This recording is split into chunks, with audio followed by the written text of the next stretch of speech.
Assalamualaikum warahmatullahi wabarakatuh. Perkenalkan, nama saya Rida Falila. Saya dari kelas B reguler 2019, Prodi Pendidikan Sejarah Universitas Negeri Medan. Di sini saya akan menampilkan sebuah video pembelajaran untuk memenuhi sebuah tugas dari mata kuliah Sosiologi yang diampu oleh Ibu Ika Purnamasari SPD MSI. Adapun materi yang akan saya tampilkan yaitu kebudayaan dan manusia, sosialisasi, dan kehidupan sosial. Semoga video yang saya tampilkan ini nantinya dapat bermanfaat bagi kita semua serta menambah ilmu pengetahuan bagi kita semua. Lebih dan kurangnya saya mohon maaf. Terima kasih dan wassalamualaikum warahmatullahi wabarakatuh. Selamat menyaksikan.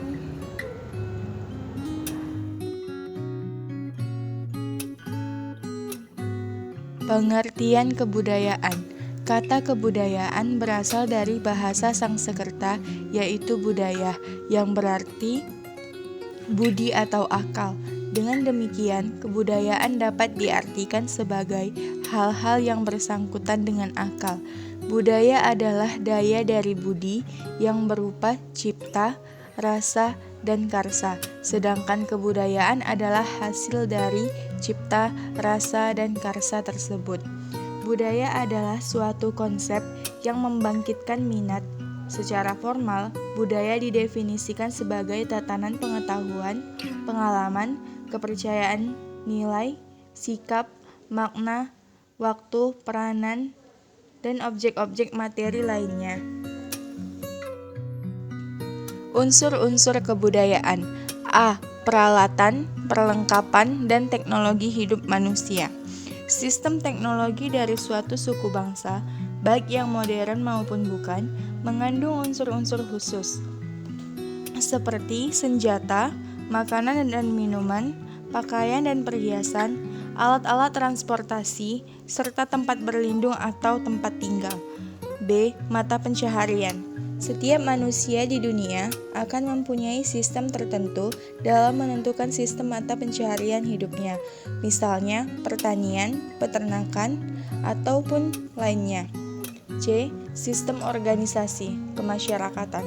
Pengertian organisasi kemasyarakatan digunakan untuk membicarakan masalah-masalah kemasyarakatan seperti perkawinan, perceraian, hukum waris, ataupun sistem kekerabatan lainnya. D. Bahasa.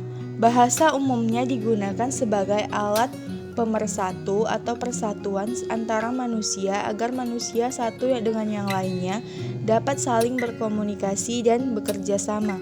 E. Kesenian. Kemudian kesenian dapat dibagi menjadi 4 bagian, yaitu seni rupa, seni suara, seni gerak, dan seni drama. F. Sistem pengetahuan. Ilmu pengetahuan merupakan langkah terakhir dalam perkembangan mental manusia dan boleh dianggap sebagai pencapaian tertinggi dan paling karakteristik dalam kebudayaan manusia. Setiap suku bangsa di dunia biasanya memiliki pengetahuan tentang alam sekitar, alam flora, dan daerah tempat tinggalnya. G. Religi. Penggunaan istilah sistem religi disebabkan karena di dalam setiap masyarakat religi merupakan suatu kompleks dari banyak unsur yang semuanya menjadi suatu sistem atau tata tertentu. Adapun unsur yang paling penting dari religi adalah sistem kepercayaan dan sistem upacara keagamaan. Faktor-faktor yang mempengaruhi kebudayaan. 1. Faktor ras. Menurut teori ini, terdapat ras yang superior dan ras yang inferior. Ras yang superior ialah ras yang mampu menciptakan kebudayaan, sementara ras yang inferior adalah ras yang hanya mampu mempergunakan hasil budaya dan mengikutinya saja. 2. Faktor lingkungan geografis. Faktor ini biasanya dihubungkan dengan keadaan tanah, iklim, dan suhu udara di mana manusia itu tinggal. 3. Faktor perkembangan teknologi.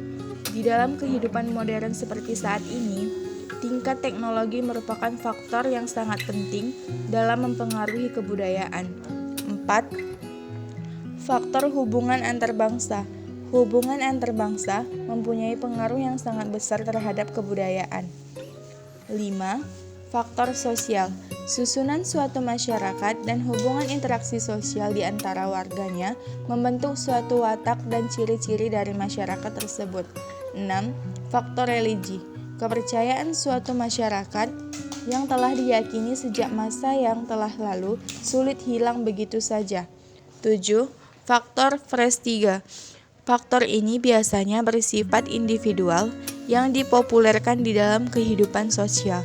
8. Faktor mode. Faktor mode bukanlah motif ekonomi. Suatu mode merupakan hasil budaya pada saat-saat tertentu. Pengertian manusia. Secara etimologi, kata manusia berasal dari bahasa Sanskerta, yakni dari kata manu, dan bahasa Latin, yakni mens, yang berarti berpikir, berakal budi, atau makhluk yang berakal budi. Secara istilah, manusia dapat diartikan sebuah konsep atau sebuah fakta, sebuah gagasan atau realitas, ataupun sebuah kelompok atau genus, ataupun seorang individu. Manusia sebagai makhluk individu dan makhluk sosial. A. Manusia sebagai makhluk individu. Di luar dari kebutuhannya, manusia merupakan suatu organisme yang berdiri sendiri dan bersifat bebas, yakni tidak mempunyai hubungan organik dengan sesamanya. B. Manusia sebagai makhluk sosial. Manusia sebagai makhluk sosial adalah manusia yang berhubungan timbal balik dengan manusia lainnya. Dalam sosiologi, makhluk sosial adalah di mana masyarakat atau struktur sosial sebagai organisme sosial yang berfungsi mempertahankan stabilitas dan kekompakan manusia untuk menjalin sosialisasi yang lebih lanjut. Pengertian sosialisasi. Menurut Charlotte Buhler, sosialisasi ialah proses yang membantu individu melalui belajar dan menyesuaikan diri, bagaimana cara hidup dan bagaimana cara berpikir kelompoknya, agar dapat berperan serta berfungsi dalam kelompoknya. Proses sosialisasi ini terjadi melalui interaksi sosial, yaitu hubungan antar manusia yang menghasilkan suatu proses atau saling pengaruh mempengaruhi. Proses sosialisasi sebagai proses yang aktif mencakupi kegiatan A. Belajar, B. Penyesuaian diri dengan lingkungan, C. Pengalaman mental. Pengertian kehidupan sosial. Kehidupan sosial merupakan cermin nyata situasi yang terjadi di dalam masyarakat. Berbicara mengenai masyarakat, maka kita akan menemukan sebuah dinamika yang tanpa batas. Secara umum, Mulyadi mengelompokkan penduduk berdasarkan ciri-ciri tertentu, yaitu 1. Biologis, meliputi umur dan jenis kelamin. 2. Sosial, meliputi tingkat pendidikan dan status perkawinan. 3. Ekonomi, meliputi penduduk yang aktif secara ekonomi, lapangan pekerjaan, jenis pekerjaan, tingkat pendapatan, dan sebagainya. 4. Geografis, berdasarkan tempat tinggal, daerah perkotaan, pedesaan, provinsi, kabupaten, dan sebagainya. Konsep sosial. Konsep sosial adalah konsep keseharian yang digunakan untuk menunjukkan sesuatu yang dapat dipahami secara umum di dalam lingkungan masyarakat. Sedangkan konsep sosiologis merupakan konsep yang digunakan sosiologi untuk menunjuk sesuatu dalam konteks akademik. Sosiologi ialah suatu ilmu mengenai Dasein dan bukan Dasolen. Sosiologi meneliti masyarakat serta perubahannya menurut keadaan yang nyata. Perkataan sosiologi atau perkataan sosial haruslah dilihat dari seluruh kegiatan yang berhubungan dengan masyarakat secara luas. Sosiologi yang diartikan sebagai sosial telah dapat banyak interpretasi. Dengan demikian, orang-orang berpendapat bahwa perkataan ini mencapai perilaku yang saling mempengaruhi ataupun saling ketergantungan antara satu manusia dengan manusia yang lainnya.